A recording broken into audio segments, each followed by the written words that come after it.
น่ะเลือกเขาฉันไม่อาจโทษเธอก็เธอน่ะรักเขามันไม่ได้ผิดที่เธอแต่ผิดที่ฉันคนนี้ที่ยังเลือกเธอ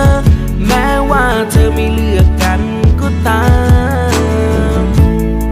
ก็เขาไม่เลือกเราแล้วจะอ้อนวอนและให้มันได้อะไรอกหักก็ทำใจไม่ง่ายแต่ก็ไม่ยากหรอกก็รู้ทั้งรู้ว่าเขานั้นไม่ต้องการเราถึงแม้ความสุขของเราต้องการเขาก็ไม่มีใครสมหวังก็ไม่มีใครผิดหวัง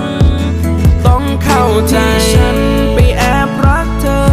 ผิดที่ฉันอ่อนแอมากไปผิดที่ฉันไม่ผิดที่ใคร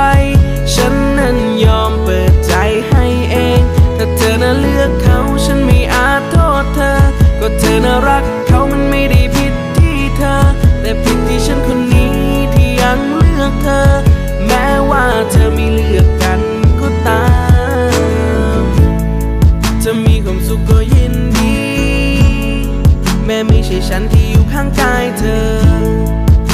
และยังเป็นห่วงเสมออิจฉาแค่ไหนทำอะไรไม่ได้หรอกก็รู้ทั้งรู้ว่าเขานั้นไม่ต้องการเราถึงแม้ความสุขของเราต้องการเขาก็ไม่มีใครสมหวังก็ไม่มีใครผิดหวังต้องเข้าใจที่ฉันไปแอบรักเธอผิดที่ฉันอ่อนแอมากไปผิดที่ฉันไม่ผิดที่ใครฉันนั้นยอมเปิดใจให้เองถ้าเธอน่ะเลือกเขาฉันไม่อาจโทษเธอก็เธอน่ะรักเขามันไม่ได้ผิดที่เธอแต่ผิดที่ฉันคนนี้ที่ยังเลือกเธอแม้ว่าเธอไม่เลือกกันก็ตาม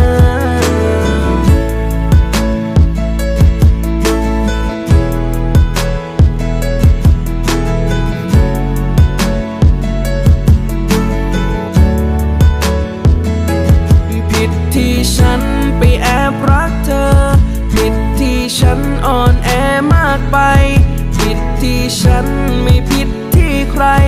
ฉันนั้นยอมเปิดใจให้เองถ้าเธอน่ะเลือกเขาฉันไม่อาจโทษเธอก็เธอน่ะรักเขามันไม่ได้ผิดที่เธอแต่ผิดที่ฉันคนนี้ที่ยังเลือกเธอ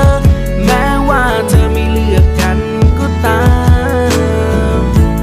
ฉันรักเธอแค่ไหนแต่ก็ไม่กล้าบอกแค่เห็นเธออยู่กับเขาทำเอาแทบร้องไม่ออกแต่ถามว่าเจ็บแค่ไหนให้หัวใจฉันตอบแล้วมันคงบอกไม่ไหวก็เธอให้ใจเขาก่อนทำได้เพียงนั่งฟังเสียงสายลมที่พัดไปก็ยังมีหวังและแอบหวังเธอจะมีฉันอยู่ในหัวใจ